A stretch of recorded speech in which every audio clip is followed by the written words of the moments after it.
இங்கு கட்சி மாறினாலும் காட்சிகள் மாறப்போவது கிடையாது. உங்களுக்கு பெப்சி பிடிக்காது என்று சொன்னால் நீங்கள் கொக்கோ கோலா அருந்த வேண்டும். உங்களுக்கு சவனப் பிடிக்காது என்று சொன்னால் நீங்கள் ஸ்பிரைட் அருந்த வேண்டும். அதுதான் இங்கு விதி. இது பன்னாட்டு அரசியல் என்று சொன்னால் நாம் மேலே குறிப்பிட்டது உள்நாட்டு அரசியல்.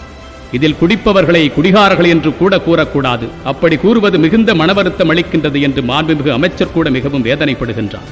குடிப்பவர்களை மதுப்பிரியர்கள் என்று கூற வேண்டும். அப்படியாயின் பாலியல் குற்றவாளிகளுக்கு பெயர் என்ன சொல்வது? காம பிரியர்கள் என்றா அல்லது காம மிகுதியாளர்கள் என்றா?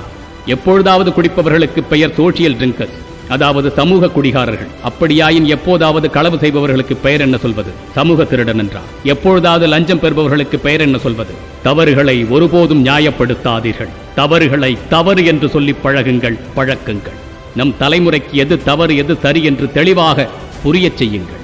எதுவுமே தவறில்லை என்ற மனோநிலையில் அவர்கள் வளர்ந்து கொண்டிருக்கின்றார்கள். இது இப்படியே நீடித்தான் கொலை செய்பவனும் கொள்ளையடிப்பவனும் லஞ்சம் பெறுபவனும் வன்புணர்வு செய்பவனும் தன்னுடைய தரப்பு நியாயமானது என்று வாதிடும் சூழ்நிலை ஏற்படலாம். அதையும் நாம் பரிசீலிக்கும் நாளும் வரலாம். அறமற்ற செயல்கள் ஒருபோதும் அறமாக ஆகிவிடாது. அறத்தை நம் பிள்ளைகளுக்கு சொல்லிக் கொடுங்கள். ஒவ்வொரு செயலிலும் அறம் இருக்கிறது என்று அவர்களுக்கு சிந்திக்க சொல்லிக் கொடுங்கள்.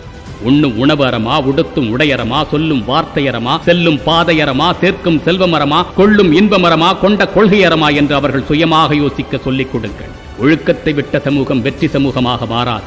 என் இளைய சமுதாயமே, நீ தமிழன் என்ற பெருமையும் திமிரும் உனக்கு இருக்கும் என்று சொன்னால் மதுவை ஒருபோதும் தொடாது. நீ வள்ளுவனையும் நம் தமிழர் வாழ்வியலையும் நேசிப்பவனாக இருந்தால் மதுவை மனதாலும் நினைக்காது. தமிழர் மாண்பிற்கு எதிரானது மது. மதுவை தொட்டவன் தான் தமிழன் என்று சொல்லிக் கொள்வதற்கு தகுதி இழந்தவனாகின்றான். சுய ஒழுக்கத்தின் முதல் படியே மதுவற்றி இருப்பதுதான். சினிமாவில் உங்கள் நாயகர்கள் நடிப்பிற்காக வண்ண வண்ண நிறங்களில் தண்ணீரை குடித்து மது போன்று காட்டி நடிக்கின்றார்கள். அதை பார்த்து சிலிர்த்து போன நீங்கள் உண்மையான விஷத்தை குடித்து உங்கள் வாழ்க்கையை அழித்துக் கொள்ளுகின்றீர்கள்.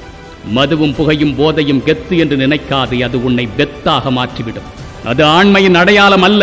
உன் அத்தனை சக்திகளையும் உறிஞ்சி எடுத்துக்கொண்டு ஒரு நாள் உன்னை சக்கையாக தூக்கி எறிந்துவிடும். உன் நரம்பு மண்டலங்களை வலுவிழக்கச் செய்யும். வாழ வேண்டிய நல்ல வயதில் 4 சுவர்களுக்குள் வலுவற்றவனாய் கூனி குறுகி நிற்க வேண்டிய சூழ்நிலையை உருவாக்கிவிடும். இதற்கு மேல் வாழ வேண்டுமா என்று நீ கதறி எழும் நாளை உனக்கு உருவாக்கி கொடுக்கும். வெற்றியாளனாக நீ உயர வேண்டுமென்றால், சாதனை படைக்க வேண்டுமென்றால், உலகம் உன்னை வியந்து போற்ற வேண்டுமென்றால் மதுவை புகையை போதையை தொடாதே. நீ வெற்றி பெற்றால்தான் இந்த உலகம் உன்னை நோக்கும். மது புகை போதையில் மயங்கி கிடந்தால் மக்கும் மக்கா குப்பையில் உன்னை சேர்க்கும். சிந்திப்போம். மற்றொரு பதிவில் சந்திப்போம். தமிழனாய் பிறந்தேன் என்ற பெருமையுடன் விஜய் சீதாராம்.